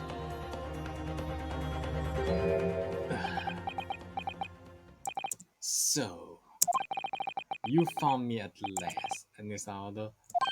Sorry? After that young pickpocket sent me on my way, I was forced to lurk in the shadows. Clearly ostracized as the rest of you partook in the jovial atmosphere of fellowship. I have nothing to occupy my mind, but I was too ashamed to let society see what my downfall has done to me. So feign mock interest, I pretend to examine the tedious trinket in this desolated place. While, as you surely observed, gnawing on the only friend I have left, this 7% solution of caramel. Pray, do you cling down the details of my disdain, Miss Nova? How could you? I was so lonely, so desperate lonely. Then, why on earth didn't you rejoin the conversation? Things have gone from bad to worse here, you know? Yes, I overheard much of your conversation. Or rather, for the contact, my ears did follow every word of this user. You really were sad, weren't you? Well, Mr. Sholmes, I facing the offer for you. It would seem that my interference. Oh, surely you are not about to tell us that you solved the entire case once again? My dear man, sometimes I wonder, will my genius for deduction to be common? Sorry. Will my genius for deduction to be commodity? I don't know what this word is, but no, moving on. How much I could pawn for it? It seems Mr. Sholmes had another of his flashes of inspiration. But who knows if we will help to resolve the situation between Miss Lestat and the mysterious gentleman. What's the right thing to do here? Alright, just listen to his deduction.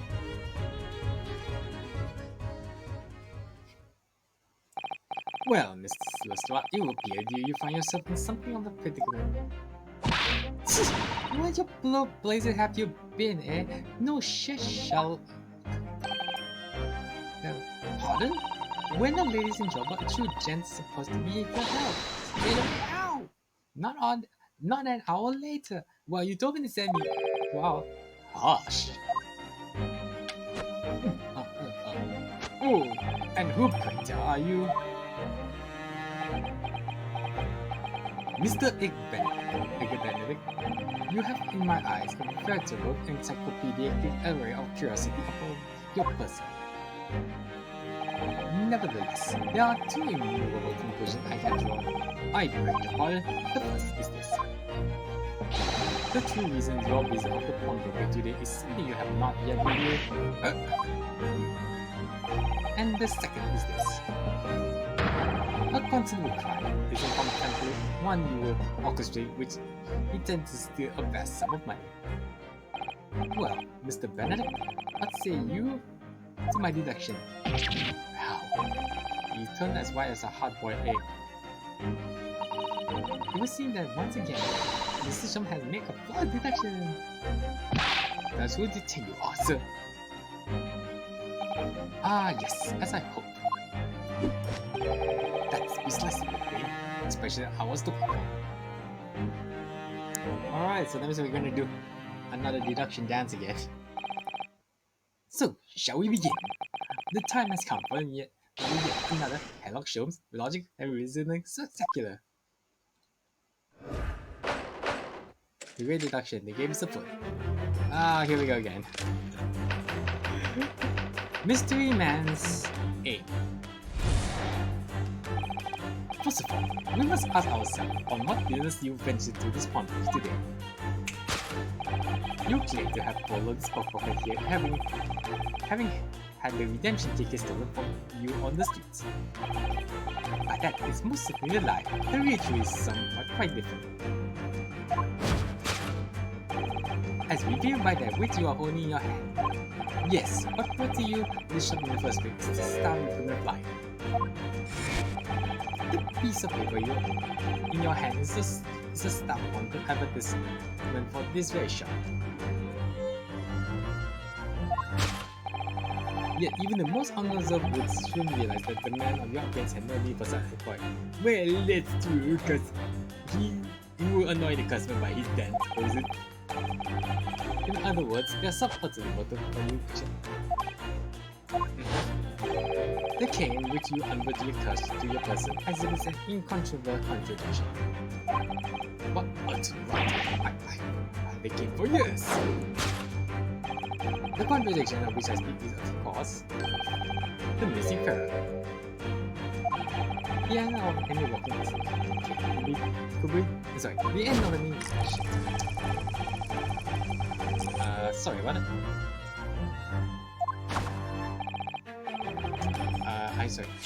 Sorry, what?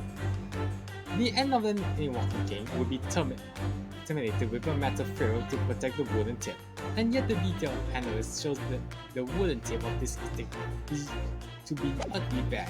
Therefore, there is only one conclusion. The rod of the hole in your hand, which appears to be a walking cane, is in fact no cane at all. Oops. You record, sir, is just something wrong. I will. In your recording, you inadvertently facilitate the answer to the next conundrum to present itself. Yeah! Namely, what is true behind this one? Yes, your reaction betrays the truth. The handle, which you inevitably would like to consider, is the key to understanding this riddle. You see, from the moment I saw, my suspicion aroused. Walking cane. What walking cane demands such stout handle? News I? But of course, as I said, this is no walking cane. No, that wrong.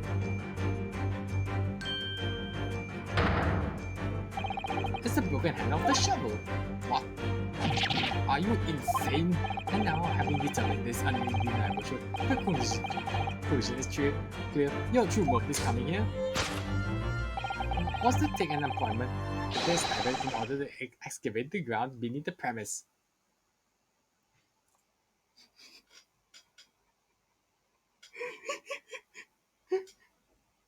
Holmes!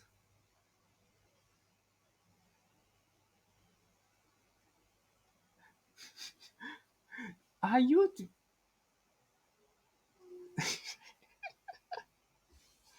No. I'm not laughing the fact that of his crazy deduction. I'm laughing the fact it's based on one of the stories that I mentioned earlier. God, this is actually from the Red-Headed League. I'll explain it another day, but... Moving on. What a calculated crime you have conceived, sir. A weekly calculated crime. The tunnel under Windibank Pawnbrokey. Great crime. Now, Mr. Benedict, let's continue. For we must expose the details of the elaborate crime you have in the plan. This is ultimate, sir. You suggest that I, a gentleman, intend to excavate a ground beneath this pawnbroker with a broken shovel. What on earth do you propose I expect to find it? Gold? Yeah, look, some long forgotten treasure, I suppose. Such a fate. Save for a fanciful theory, what possible reason could I have done to, as you say? Oh, but there is an ample reason. As you are only too well, Mr. Benedict. And your fleeting glance is more telling than I could have hoped. What? Let us consider what would motivate a man to infiltrate a shop such as this and completely dig in it slow. The answer to be revealed by the council note on the counter to which your eyes were inadvertently drawn. This letter gives notice of public work to be carried out in this location. And according to the enclosed plan of the upcoming sewage works, beneath this shop runs a sewer that adjoins another, one that runs under the bank of the opposite side of the road. This magnificent enter the sewers now, has it? By excavating the ground beneath our feet, you will gain access to the water that flow in very close proximity to the great vault of the financial institution. What are you? In summary, sir, you devise a master plan to pull off an elaborate bank robbery by dint of the underground channels.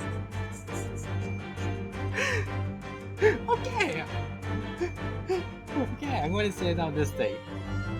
This is actually based off the red-headed league, and if you know that the pawnbrokery was actually one of the victims wondering why the red-headed league has gone out of business, but it turns out it's actually they're trying to use this pawnbrokery to dig the tunnel to the bank that side,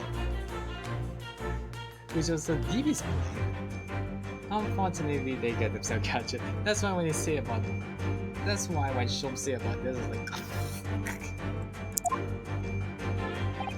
God, master plan. Wee! Look at that. So, which brings us to the final chapter of this lurid scheme. With what plan did the thief hope to make up from the underground vault of the bank? Are you quite serious? Having consulted with Scotland Yard for some days, I happen to know the answer. But naturally, the answer is no secret to you, is it, Mr. Bennett? I have no idea what you're talking about. Allow me to present a rather interesting piece of evidence. You see, this picture postcard tells us all what you need to know. A postcard of the Great Exhibition. I'm afraid you quite lost me. Currently, the final stage of Operation The Great Exhibition will soon be underway, and the government has provided extra funds to complete the centuristic Crystal Tower, which looks like the Paris Tower, but no copyright infringement, thank you very much. Further, funds that currently sits in the front of the bank on the other side of the road. Yes, the considerable crime you have been contemplating is the tower which sits off the vault of the bank. The special reserve funds for the Great Exhibition. Of course, that is a top secret police information, so keep it under hat, please.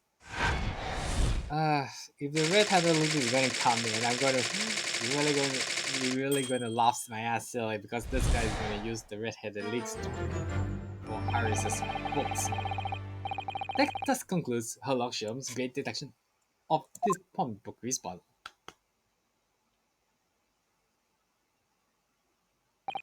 Mr. Sholmes. Well, Mr. Naohiro, an impressive deduction for the detective record. Would you not agree? No, it's still shit. Was it true that you say about the bank over the road and what it has its vault? Indeed, though few knows of its existence, it is one of the government's most closely guarded secret. Gregson told me in the strictest confidence. Before I got thrown out of the building. But you just announced it to everyone rather loudly and frank. Yes, I knew. I also. I heard it too. Only this guy's here. Oops. Sorry, and it's such a big secret. How will Mr. Benedict come to find out about? There can be one explanation of that. Clearly, it is because the man is a criminal. But what if he didn't know anything about the money in the vault? If he's a criminal, as he said, then buying a brand new shovel is surely be the first thing he does not. He does now, you reveal the secret. Oh. Or if he doesn't, maybe Mr. Windibank will. He already had plenty of shovels here. So, yes, this guy is from something. Yes, these are free, but oh my life, I'm sorry, I'm not so unscrupulous. Well, hopefully that taught you a valuable lesson. Sensitive information must be handled with the utmost care. Please don't act like me. One can never be sure that someone privy to secrets won't disclose them, and once the word is out, it's out. Perhaps I'll think twice before confiding you the next time, Mr. Sholmes.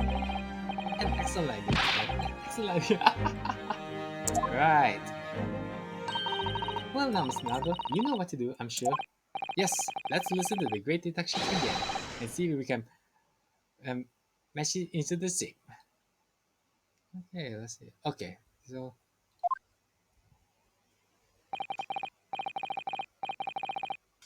very well then. Let's start once more from the beginning.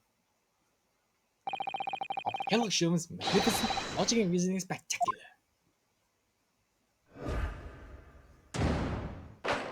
Course correction. Hold it, Mr. Schultz. Okay, Mystery Man's aim. Conclusion. Okay, first off, I'm not gonna read through the line, so once again, I'm only going to come to, correct this line, so I'm not gonna go this part, or rephrasing it, until to the certain point.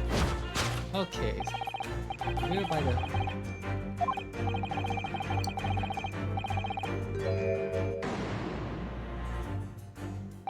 So, by Mr. Jones' reasoning, Mr. Benedict came here in order to apply for a job so he could dig down to the floor. Yes, in an attempt to tunnel into the sewer to gain access to the money in the vault of the bank across the road. He wouldn't get very far with a broken shovel, wouldn't he? No, I think it's fair to say his motive lies elsewhere. The question is, where? What did he bring Mr. Benedict here at this particular point in time? Okay, let's look around. There's a nice sailor chat. That silk hat top hat is whiter than white. Only an English gentleman could carry off something like that. It looks so inconceivably with the black overcoat, don't you think? Perhaps it's the latest London fashion. I mean, let's just guess what it was. Come on, Mr. Nowler. I think you look very fetching in the white top hat. Well, you know, I think it might look rather incongruous with my black university uniform, so...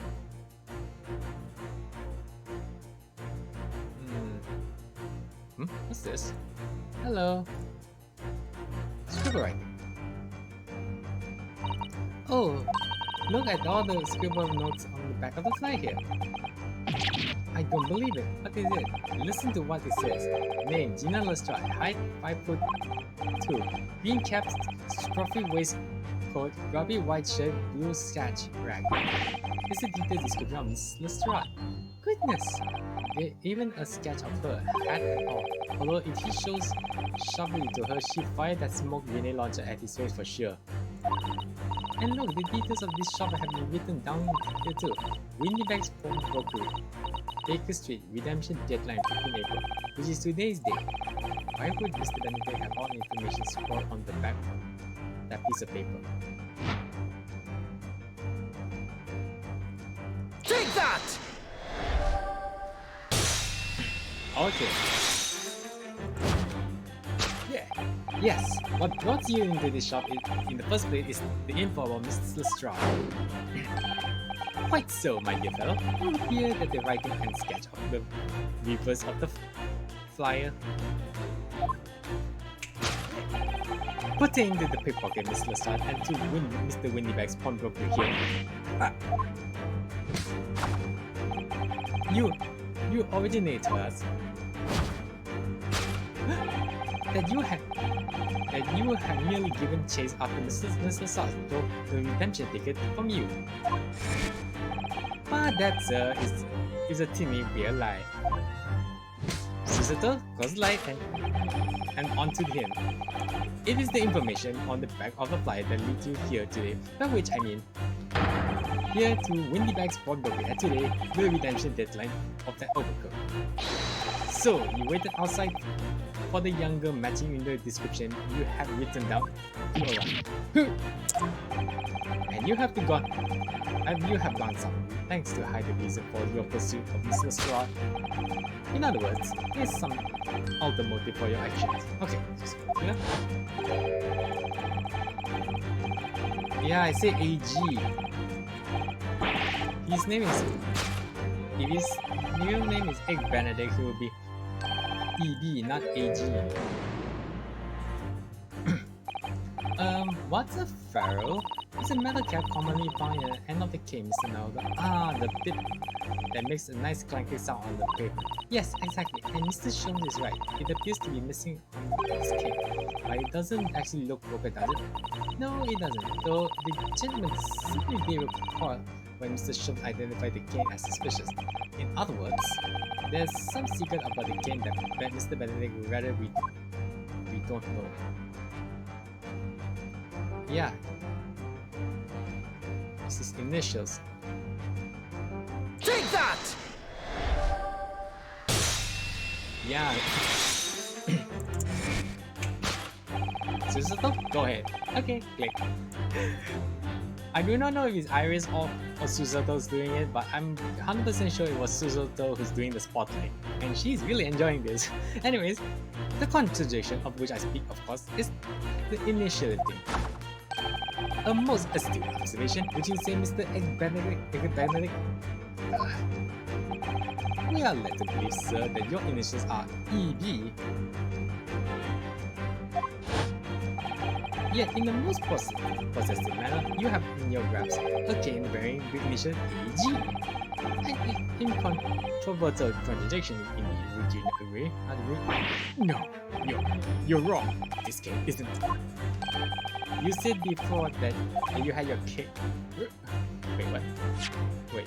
You said before that you had that cane for years. So don't try to tell us that you just borrowed it from a friend or found it in a park. In short, though you hold yourself to be a gentleman, you have withheld your true name. Nothing. Okay. Because there is something wrong.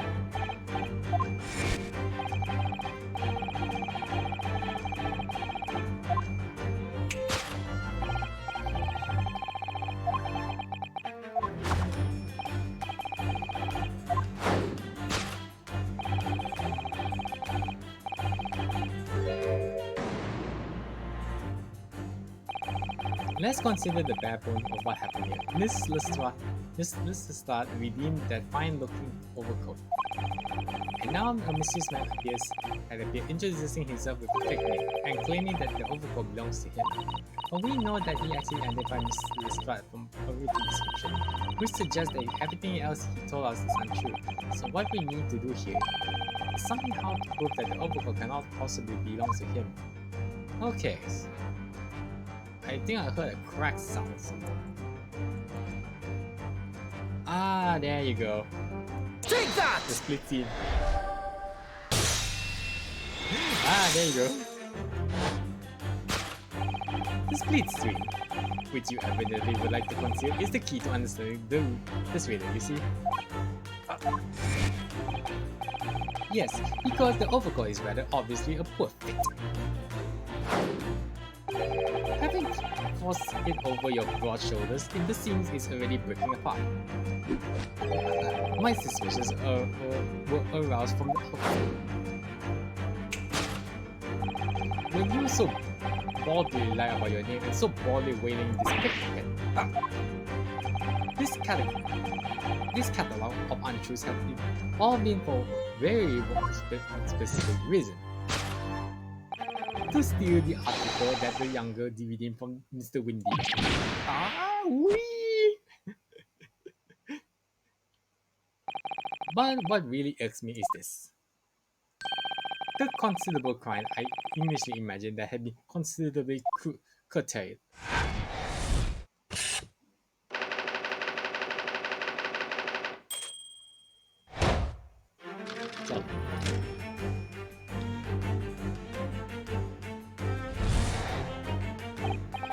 Now, Mr. Benedict, let us continue.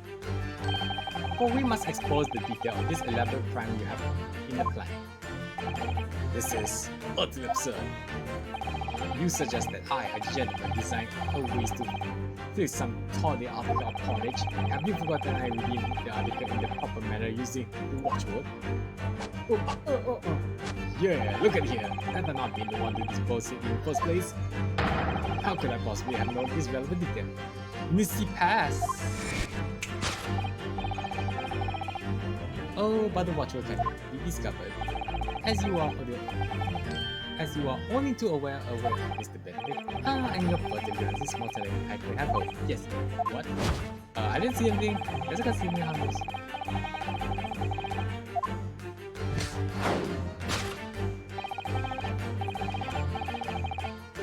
You could have glanced on the note itself because it's way too obvious. The direction of the injection must change rather dramatically now, I think. Yes, no more talk of tunneling into the sewers, which is a pity because it all sounds rather exciting. Anyway, you can't deny that this mysterious gentleman did know the portrait. Yes, Professor. You didn't know that Mr. Windibank would never allow you to redeem the art. Or looking at it another way, If you did know that word, Mr. Windibank would allow you to redeem the article whether it was yours or not. So the question is, could this gentleman have found the watch somehow?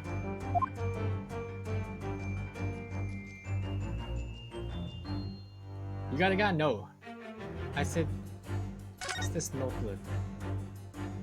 Look at this, Miss Susato-san. Ah, it appears to be a memo that Mr. Windibank had scribbled to himself. Let's see, what does it say? Oh, Professor. Yeah, he must have laid it blank. Mr. Windibank must have made a note of what was his customers give him right before their eyes. And in an alarming clear script as well. Oh dear, I don't know where to look. Who knows what other secrets I might see. Ah, he's really forgetful. Take that! Noteless. The matter is revealed by the note on the counter to which your eyes were inadvertently drawn. Yes, the broker here follows the same procedures whenever a customer comes to redeem an article. He asks the customer for the watch and notes down the response utterly on the notebook he has to hand. Then he could consult his ledger and confirms whether or not the watch matches that of the article in question. I would expect nothing less from a diligent pawnbroker. But his diligence clearly has disadvantages. What are you talking about? It is increasingly apparent that you were present in the shop before you got your accusation against Mrs. Surratt. In all likelihood, you followed her inside and then observed her talking to Mr. Windibank. When the diligent broker made a note of the watchword, as he is common practice, you observe him writing the word Professor on the notebook beside the ledger. And that, sir, was the master plan he devised to steal the pawn article from the young Miss Surratt. Master plan? Whee! Oh, fun. Which brings us to the last and final chapter of this fluid scheme.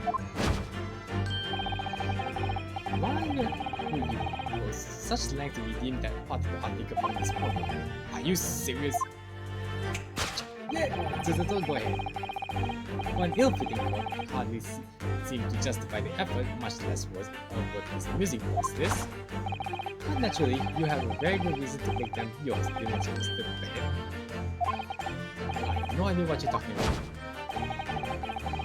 Allow me to present a rather interesting piece of evidence. You see, this picture.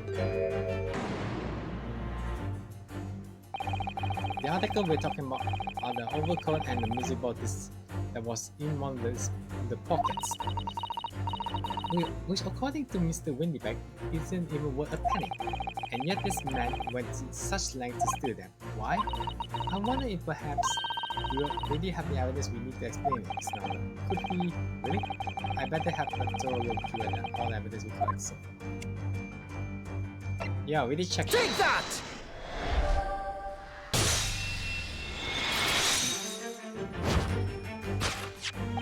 You see, this music box tells us what we need to know. What's this on the back? It reads for McGill.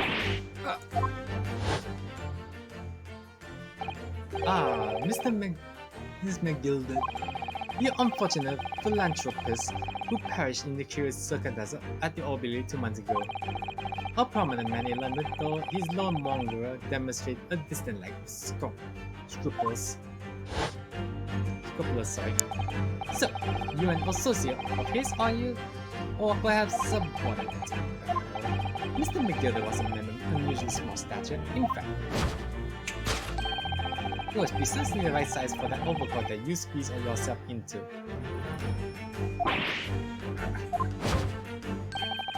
Your true identity remains shrouded in mystery, Mr. Eggert Benedict. But for the final conclusion here is crystal clear. The reason you are come to this pawnbroker today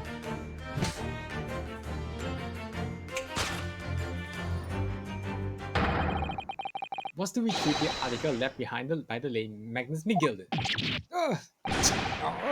We done thing. Holmes, I know you told me to put up those camera whatever you call it, but please, could you not ask the lovely assistant to put up a spotlight?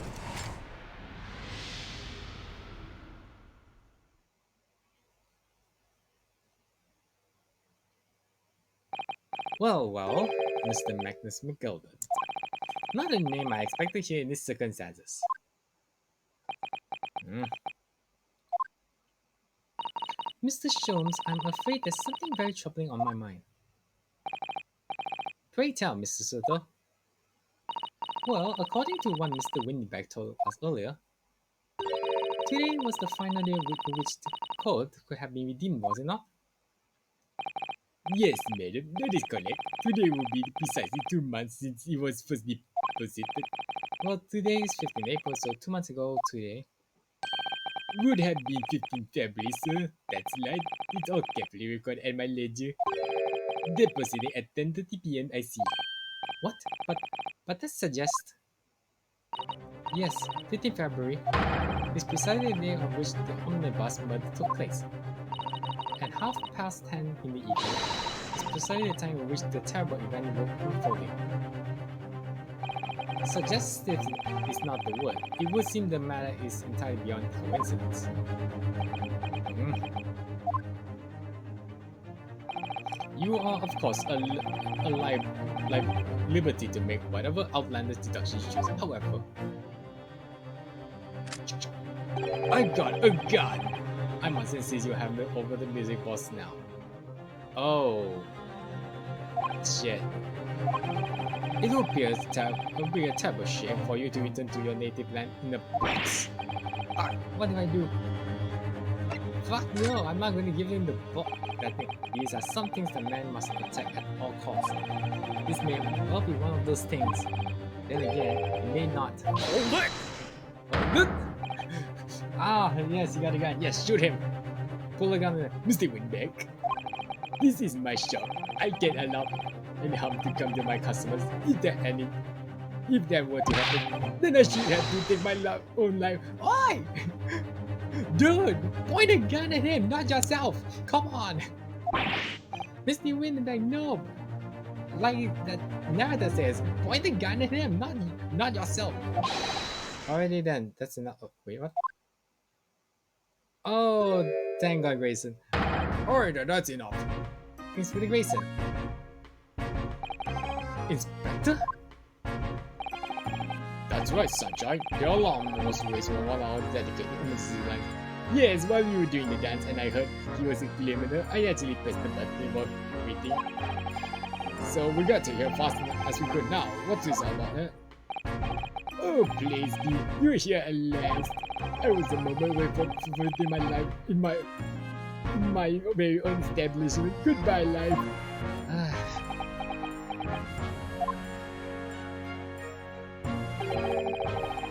We seem like you have the upper hand.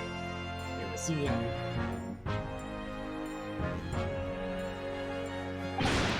Right, your lots have the guts explaining to do. I don't appreciate being bothered with some petty argument about you. Petty? Mr. Windibank's very nearly met his hand. Yeah, but by his own gun as far as I can tell. Oh dear. And the whole of protecting that it is if I don't get the bottom of the case I'm supposed to be working on. What? What on earth is the case, Inspector? Spare no details, Ransom. I might have to say a little too much. No, there's nothing to do with your lots. Anyway, sir, you're going to have to come with me down the station. But of course, Inspector. If you can catch me, he's getting away! Get him, lads! Whistle the beat officer too! Sir! Wow, great police officer you guys are. Great. There's been a spate of taps at pawn shops around here recently, so we fit the emergency button underneath the counter for brokers to let us know when there's trouble. Oh, Inspector, I was very worried there for a while. Very worried indeed. Now then, Mr. Permanently in mourning. Oh, Yes. I'll be taking it, that whatever it is of McGill is down to the yard. Thanks to you very much. So hand it over. Oh, yes, of course. No, don't give it again. It's mine, that is. Mine. I'm sorry, miss. But anything belongs to Miss to McGill that have been taken in evidence now. As evidence? If the police demand something as evidence, my dear fellow, we have no choice but to capitulate. It's all yours, Inspector.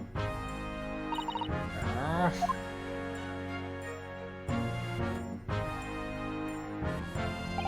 And so we handed Mr. McGillis this over to Inspector Grayson, and will summarily top off of the shops on the streets. Wait, oh, okay. Right, it's to be continued. Alright. So this is the end of the part 1 of it. Alright. Okay. I think I'm going to stop here for because I'm a little tired, but don't worry, I'll finish it. I will continue tomorrow. Wow, that is something a lot.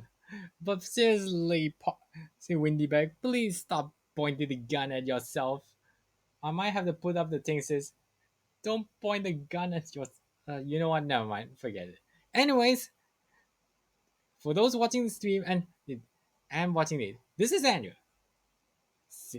Signing off. See you next time. Cause in recess.